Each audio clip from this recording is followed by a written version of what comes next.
It's time to hear what you think of the BBC World Service in Over to You. To start, and there's a new sports show in town that asks the questions other programmes might not necessarily tackle. Is the extreme becoming more mainstream in fight sports? I'm Lee James, and you're listening to More Than the Score. Launched in early September, it offers every weekday a new angle on sports from around the world. In essence, the stories beyond the score sheet. Hi, over to you. I'm Leonie from Melbourne, Australia, and I'm just wanting to say how wonderful I think More Than the Score is. What an uplifting program to hear about all of the stories behind the achievements, and maybe even not achievements if they haven't been able to do so for different reasons. Hello, over to you. This is James Dowling Healy in Connecticut, in the United States of America. I find More Than the Score to be an intriguing program because while I am not a major sports fan, I still find the behind-the-scenes and human interest elements to be very interesting. Additionally, knowing that sort of information about players and teams can make watching sports even more enjoyable. Hello.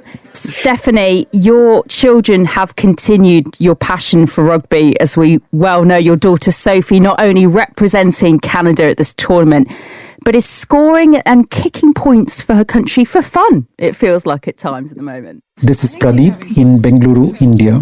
Some of the episodes I really enjoyed were the ones on Pole Vaulter Duplantis, the one about retirement age for sportspersons, and of course, the one on the Women's Cricket World Cup. I think the interview discussion style works really well. It makes the conversations feel natural and brings out a lot of interesting sides to both the sports and the personalities. Well, joining me now on the line from Salford is presenter John Bennett and producer Jonathan McKeith.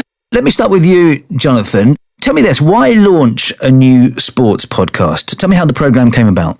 We felt there was definitely a gap in the market for a daily pod covering a wide variety of sports across the globe, not just domestically here in the UK. And where the trend is for sports, for pods to specialise in a single sport or a team, and we're looking to do something different. So we had a good conversation about it, and we're hoping to bring new sports to people. And you might not always be a fan of the sport we're covering that day, but hopefully we tell the story around it in a way that, of course, interests you, the listener. On that score, John Bennett, does that mean that you have to be really expert in a whole variety of sports? No, because sometimes I'm like the listener, I'm finding out new things. I've done a couple of sports already when we've done the More Than the Score podcast where I'm not particularly an expert. For example, I did a More Than the Score pod about the Women's Cricket World Cup. To a lot of cricketers in the so-called, let's say, developing countries or the small seven, since we had a big three. You know, I speak to cricketers like Pakistan's captain Fatima Sana or South African wicketkeeper Sinara Jafta, and what they tell me is that I'm not an expert. I love cricket, but I wouldn't call myself an expert. So it was fantastic talking to the two guests. So it was really interesting for me, a bit like the listener, to be finding out more. So no, I don't have to be an expert. My specialist subject is football, but I'm really interested in getting to grips with different sports as well and learning new things as well. Well, that kind of ties in with our comment from listener Leonie Hall in Australia, who says that she appreciates the programme covering not only sporting achievements, but also lack of achievements and the reasons behind this. Do you get what she's saying there? Yeah, no, I like that. I don't only want to talk about the winners. I also want to talk about, you know, some lovely stories behind sport as well. For example, one of the More Than the Score podcasts we've done so far, this guy is a winner, actually, because he's completely turned his life around. But his name was Jamie Lawrence, and his story is amazing because his football talent was discovered when he was in prison. He was scouted when he was in prison, and then he went on to play in the Premier League. So it's those sort of human interest stories I think we're looking to tap into. Well, again, that ties in with listener James, who says that he finds the behind the scenes and human interest elements to be very interesting. We also take those interviews and it inspires a debate. It triggers a debate, a conversation. Gerard Keogh, Dublin, Ireland. I've just listened to 3 episodes of More Than the Score. The question of whether a football manager should ever return to his former club grabbed my attention, and I thoroughly enjoyed listening to that one. Perhaps one day Jose Mourinho and Chris Wilder will host their own pod called Back in the Morning, because both have returned to their old clubs. Mourinho to Benfica 25 years after leaving, and Wilder to Sheffield United for the third time just 3 months after being sacked, effectively replacing... The other two topics covered, women's cricket and bare knuckle fighting, would not normally appeal to me, but I was interested in what the guests had to say, much to my surprise. The short format probably helped, and the hosts were excellent too. Thanks to all concerned in making the programme. Finding stories, what do you look for first then? Is it the human interest angle or is it the sport? It's probably a good bit of both. I preferably would say the human interest. I think that is really fascinating. How someone has got to this point, how they've achieved or perhaps not managed to achieve their goal, but the story behind them, the things that they've had to overcome perhaps in their life, in their career. From that jump-off point of what an individual, an athlete has gone through, that can really grab me, and I will be very much invested in that story, perhaps even more so than their actual achievement. We have lots of different interests in different sports. So I'm football, for example. Adi Adedoyin, one of our other presenters, he's big into his boxing.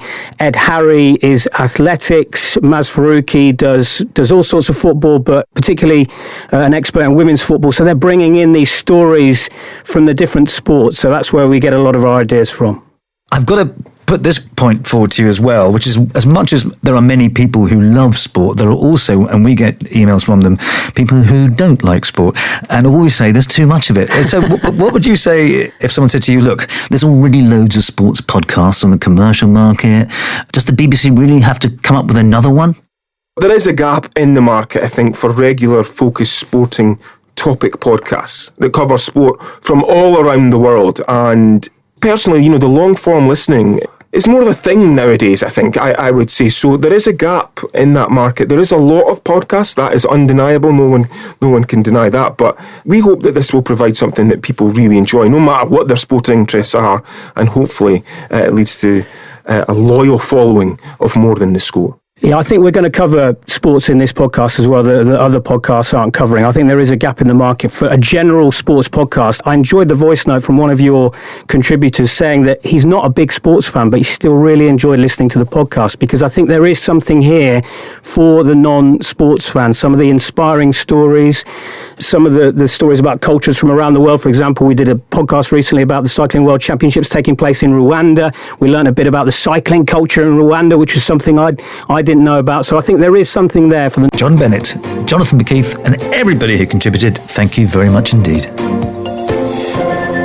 The Heart and Soul edition, My Blessed Boy, tells the story of how a teenager became the world's first millennial saint after being canonized by the Catholic Church in the Italian hilltop town of Assisi last month. London-born Carlo Acutis was just 15 years old when he died of leukemia in 2006, following a move back to Milan with his family. William Crawley travelled through Italy to the places most associated with Carlo to discover for himself what made him special. In Assisi, William met Carlo's mother, Antonia Salzano Acutis. Hello, William. Nice to meet you. This is beautiful. With a saint in the family, I expected that Carlo's parents might have been deeply religious, but Antonia tells me that wasn't the case at all. I was born in Antonia revealed how her son showed an unusual generosity for a teenager. I had the feeling that Carlo was special since he was small, because he was very generous and there was not normal generosity. Well, we received this comment from Beatrice. The podcast is a moving testimony and where important questions were asked.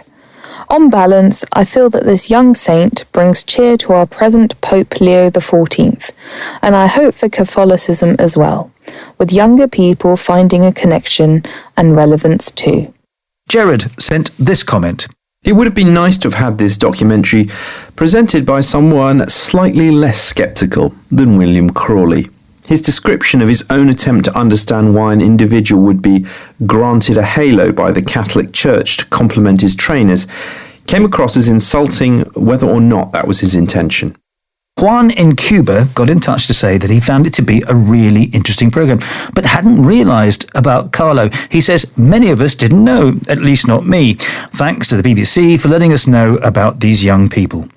Finally, listener Eleanor Chu wrote to say that she found the documentary stimulating, thought-provoking, and up to the BBC's usual high standards. Well, joining me now on the line from Belfast is the presenter, William Crawley. Now, tell me first, when you learnt about Carlo Acutis, what were your first thoughts about how to approach this story? Well, the first thing I thought was it's an extraordinary story, isn't it? The first saint of the Catholic Church from our century, the first millennial saint, and the story of a boy, a young man, who died so young, so tragically, yet his story lives on beyond him, often through the work of his mother and others getting the story out and telling people about it. So I know some people like to describe him as a kind of influencer saint, but in fact he's a much more complex, much more well-rounded, much more interesting story. So we wanted to tell the story. Now, let's deal with the point that our listener Gerard makes, who says that William's description of his own attempt to understand why an individual would be granted a halo by the Catholic Church to compliment his trainers came across as insulting, whether or not that was his intention. Now, let's listen to that bit of the documentary that I think Gerard is referring to. Is this a bit sort of desperate on the part of the church that they think if you have a saint who wears blue jeans and trainers, this may be enough to draw someone into faith? Does that seem likely to you? So there you are, William, posing a question which raises the issue of the Catholic Church finding it convenient to appoint a saint that appeals to a younger generation. How do you respond to Gerard when he says it was insulting to ask that question? Well, I think I understand where Gerard's coming from. And it's quite difficult in a documentary like this because we have such a wide audience. Not everyone's Catholic, not everyone believes in God, not everyone knows even the first thing about canonization. So we want to tell the story, but we also want to have a kind of seasoning with an appropriate level of skepticism where you can ask questions that might be in the minds of some of the listeners and then get some answers, which is what we do there. On the point of the halo and the trainers, when I wrote that line, it emerged out of my experience, which is when we were traveling through Italy, from Rome to Milan to Assisi, other places, we were seeing little statuettes of Carlo.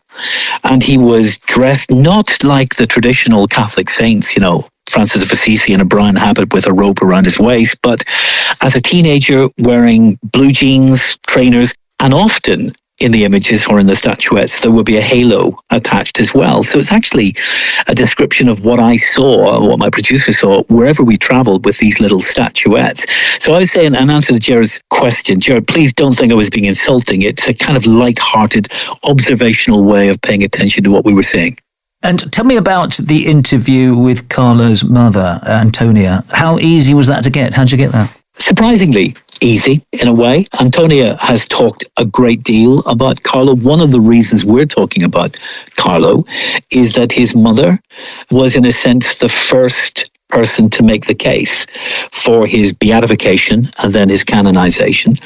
And she has traveled far and wide telling people about her son. She loves him dearly. She has a very special relationship still with him. And I think she understood that we were going to treat that encounter respectfully and try to learn from her.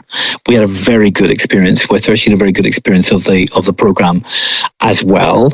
And indeed, when we visited the school in Milan, where Carlo was educated for a time, and I interviewed his RE teacher, his religion teacher, and others. I mean, they've just told us recently they are relaunching this program within the school as well, in a way, as part of their program to keep his story alive and encourage other young people to learn more about him. William Crawley and everybody who contributed, thank you very much.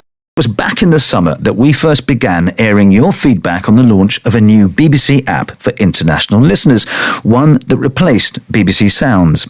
Sounds is now only available to those in the UK. Now, a couple of weeks ago, I said we'd like to return to the subject and hear from you about your experiences of how you're getting along with the new app, including access content online at bbc.com. Well, we've received, since then, a large number of listener comments, the vast majority of which have been critical. Well, I forwarded your feedback to BBC Studios, who are responsible for developing the app, and in a moment, we'll hear their response. But first, here's what you have been telling over to you. Mark Elliott, Sarasota, USA. My regular BBC listening is a thing of the past. Once BBC forced listeners outside of the UK onto the inferior BBC mobile app, or the website, we suffered a much poorer experience. In contrast to BBC Sounds, for example, the BBC app is counterintuitive, and it is missing key features like the sleep timer, the variable speed, and, most important, our saved shows. All of my saved shows are gone. Mark goes on to say, as for the website, it's slow to respond and frustrating to use. I don't use it except to navigate a podcast season, such as the excellent 13 Minutes to the Moon. But why can't it simply help me to find those episodes in succession? Because neither the app nor the website has the ease of use and features that we found in BBC Sounds, I find myself listening to the BBC much less frequently.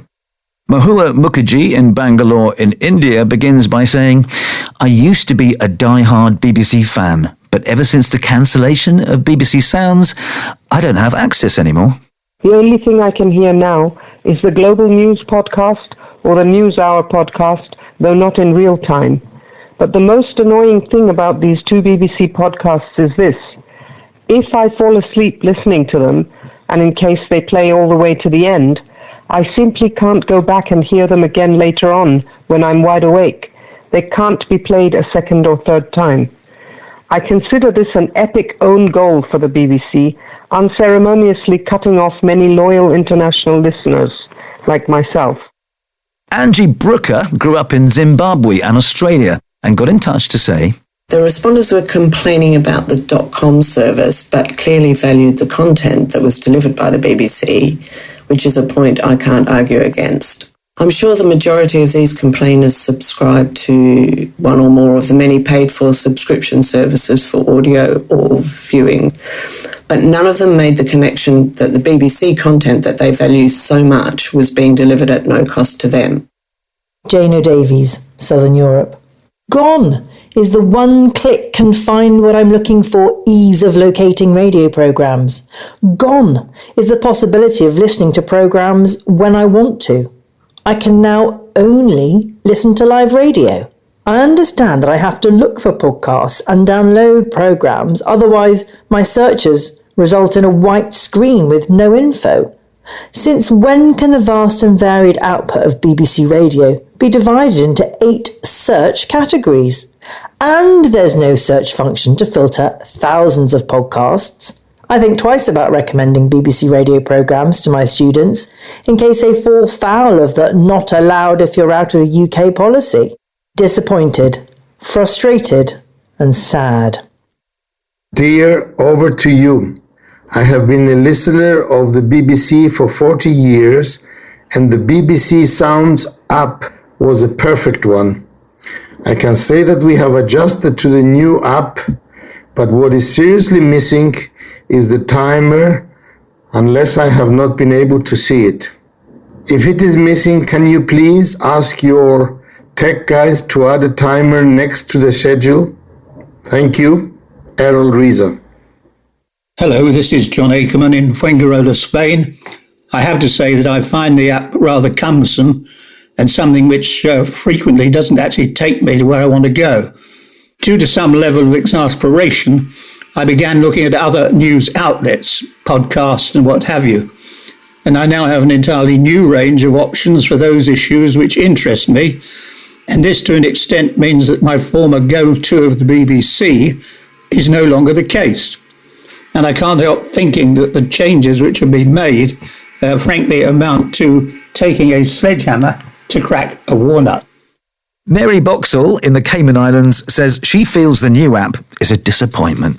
You're a broadcasting service, for goodness sake, so why is the first page devoted to digital news items? At the foot, a tiny ribbon offers limited and slightly confusing options. The live option brings up a repetitive string of footballs instead of an immediate station list. Your wonderful wide-ranging podcasts are hidden in a minefield of categories. Why not prioritise an alphabetical option or a clearly marked search box? I'm devoted to the BBC, but very exasperated. Finally, Victoria Davis in France says she's disappointed and frustrated by the audio section of the new app. There is so much content that is missing, and the user interface makes it difficult to navigate.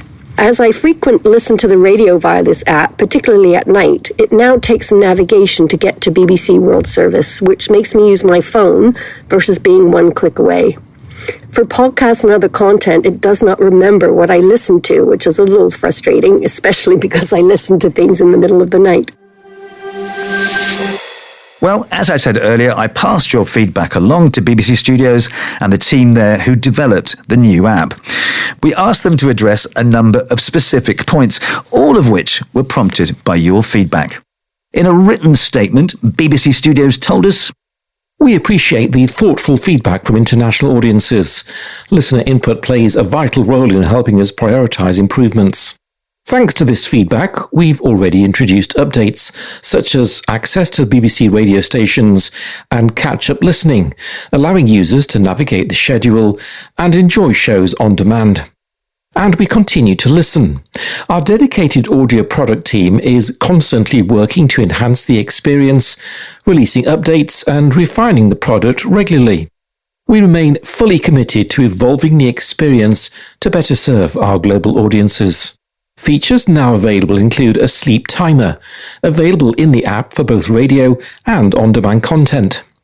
Listening progress also works for on-demand content and requires users to sign in with a BBC account. And saved shows and episodes. Again, users must be signed in to save content." World Business Express. On air each weekday and launched around 6 weeks ago, it's just under 10 minutes long, hence the term Express, and airs alongside a repeat of Business Daily. A new digital payment system is being rolled out across Africa that could make it cheaper for businesses to trade in local currencies instead of having to convert payments into US dollars.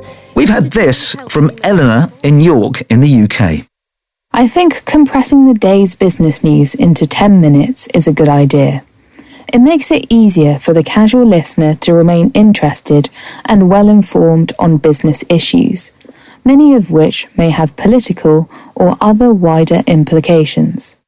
Sue Newman says that she comes from a business background and is unhappy with the subject matter of a recent report. But here's something else which is also hitting record highs. Pokemon cards. In the heart of Midtown Manhattan on Wednesday evenings, you can find Jared all day at Montesee Comics. That's where the store hosts its weekly Pokemon trading card tournament. Oh my gosh, how I hate being treated like a complete idiot. World Service has some wonderful business reports. People from around the world, people who knew about business. And who in business wants to talk about Pokemon cards? Not for me, sorry. Well, joining me on the line now from Salford is the editor of World Business Express, Justin Bones. Hello, Justin. Hello. Now then, tell me first of all, how did you go about creating a new business programme from scratch? I mean, how long had you been working on the idea before it launched? I think this has probably been about 6 months in the planning. I thought about who's the audience going to be, and really it is everyone. It's about what's going on that's affecting the money in people's pockets or their jobs, their families' finances. So I knew it had to be accessible as well. I wanted it to be more than just a news bulletin, so it could give us a chance to just get into one or two stories in a bit more depth and look at them from different angles. I wanted a sound that was quite fresh and contemporary, that would appeal to a younger audience as well. So spent quite a lot of time working on the music. And then finally, it needed to fit into our slate of other World Business programs. Let's deal then, Justin, with our listener, Sue Newman, who challenges your decision to run a feature about Pokemon cards. And I noticed also that you had an item on the Australian cartoon character Bluey too recently, which I suspect she wouldn't like either.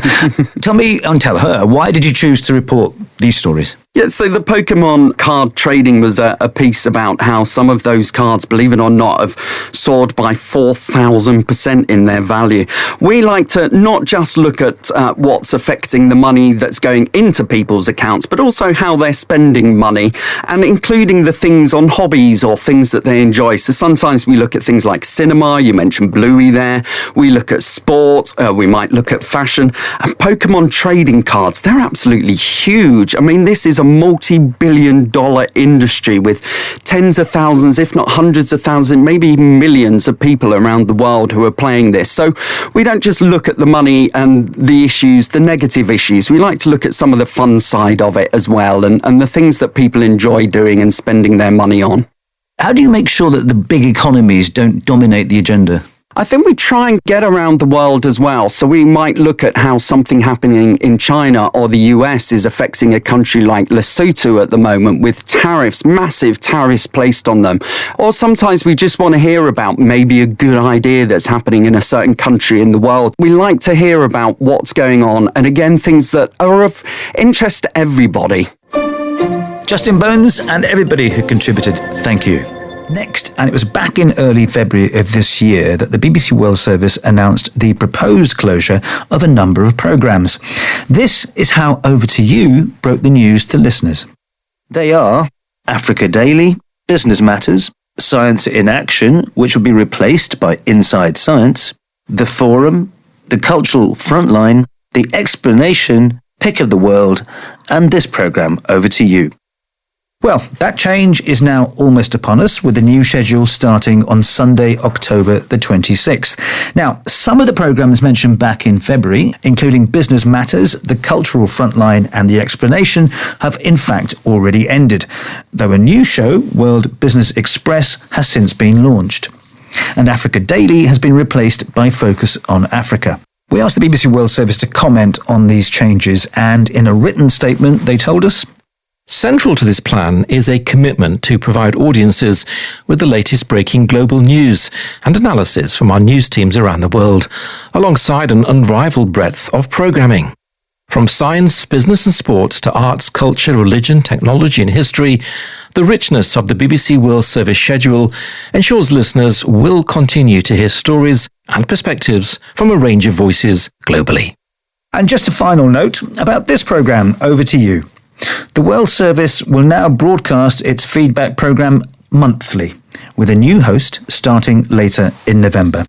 So whilst there will no longer be a weekly feedback programme, your views about the programmes you hear on the World Service will continue to be given an airing. Operator. Hello, this is Rajan. You've reached the Over to You answer phone. Please leave a message after the tone.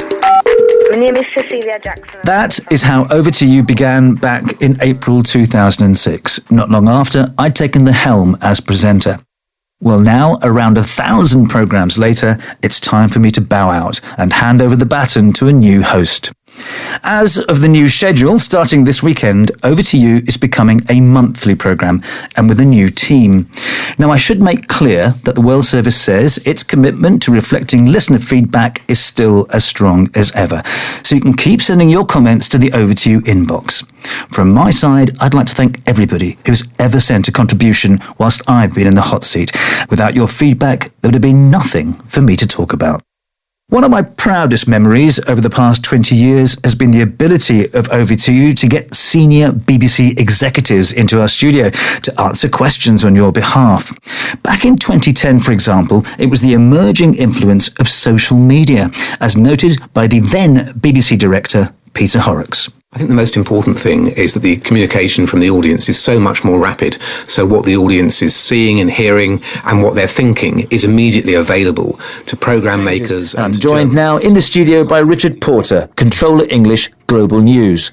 Well, the big picture is, as you say, something we've talked about on this programme in the past, which is that the World Service as a whole is learning to live with a much reduced level of spending, about 20% in real terms. Well, I've also been to Broadcasting House to meet the BBC's Director General, Mark Thompson, this week to record a special interview for Over to You. The BBC can be one of the very, very few ways in which Britain and the West can get impartial news through a tool. What the BBC does... BBC. Hi there, BBC. This is Mia MacDonald in New York City. I think Rajan's done a great job giving space to listeners, taking our input really seriously, but bringing a nice light touch to the program as well. But I appreciate the real focus on our thoughts and how the BBC works. This is Pradeep in Bengaluru, India. Thank you for finding space to include my views among those of listeners from around the world. Feedback is vital to any media organization. And one meaningful way to acknowledge listeners, whether their comments are positive or critical, is by airing or publishing what they have to say.